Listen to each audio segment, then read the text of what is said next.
What's up, Quadcopter fans? It's HangarDrone.com, and today I'm going to be doing a test flight of the SYMA X11 Hornet mini quadcopter. So this thing's one of the better ones that I have in my collection of quadcopters. It does have a little bit of dropout in the throttle, so you just got to really tinker with it a little bit. Right now I do have it in the beginner mode, so by all means it isn't in the fast mode.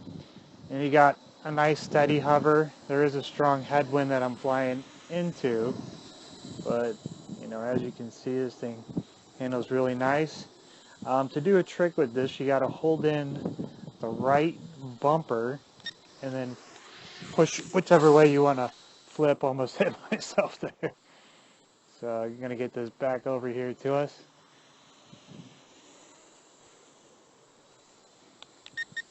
And we'll change the speed mode to get this thing going a little bit faster because of the wind.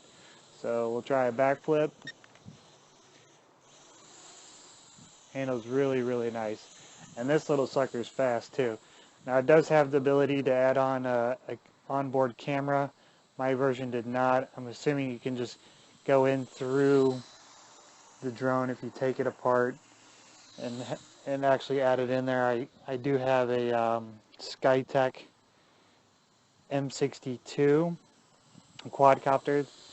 It looks like it uses the same camera card as this SYMA X11, so I might actually try to transfer the camera over to this quadcopter, see if I can get it to work, because this one's very fun and maneuverable.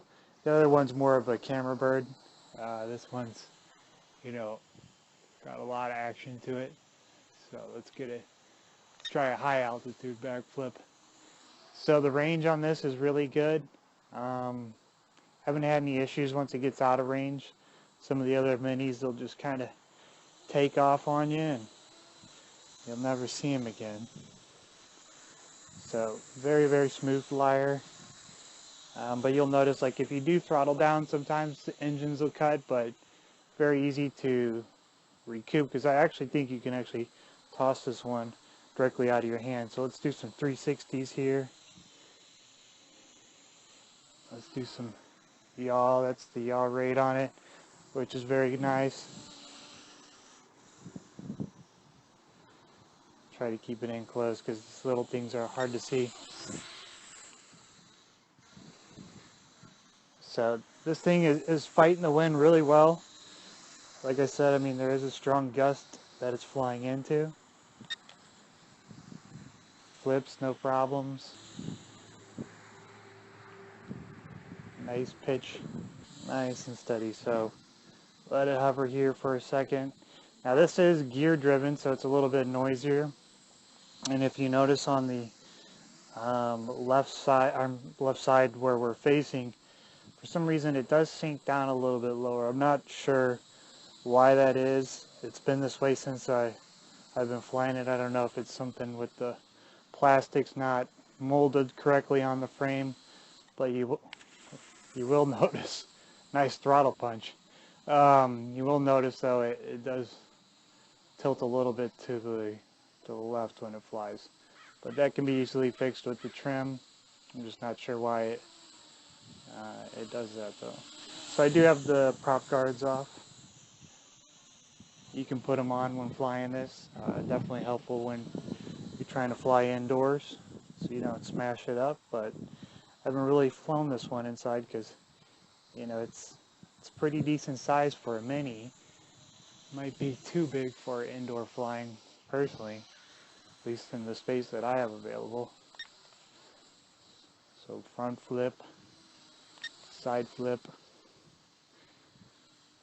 and we're about 3.5-4 minutes in, and the battery's still kicking. I typically get on a good charge with this thing, anywhere to 5 to 6 minute flight, which isn't bad. I mean, that's even more than I can say for my Tarantula, which has a much bigger battery, but also it's a lot more lift involved with that one. Get this thing zooming back in.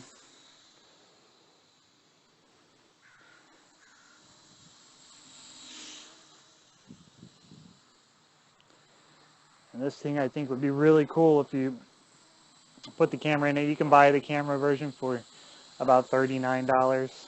I just kind of went at the cheap route and got this one for about $22, which is excellent for the price point, given all that it does. But it would be kind of cool to have the camera in there, even though it would probably only be 0.3 megapixels and the quality would probably look like garbage. But you know, if you wanted to shoot some high-paced video, because this thing, you know, when you get it in its advanced mode, it will take off and fly.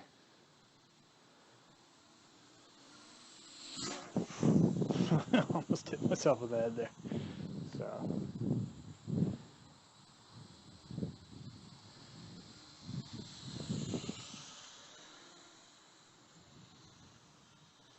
Do some 360 spins. And I mean, even with all the flips, we're going probably on about 4 to 5 minutes.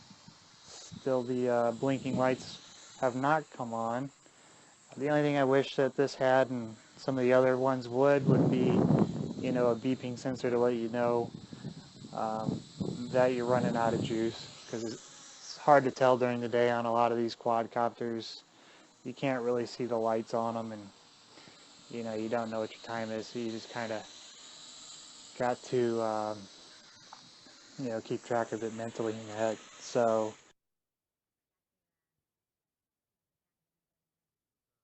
there, we're down, we're out of juice, so we got a nice long fly out of this. You know, one of the better flyers that I personally have. And you know, if you're looking to get something that's stable, flies fast, and is cheap, you know, you can't beat this one. I get a lot of dust and grime in my gears, just because of the deserty conditions that I fly in. But you know, excellent purchase, highly recommend it. If this video helped you out in any way, definitely give it a thumbs up, and be sure to subscribe to the channel for more unboxings, reviews, and flight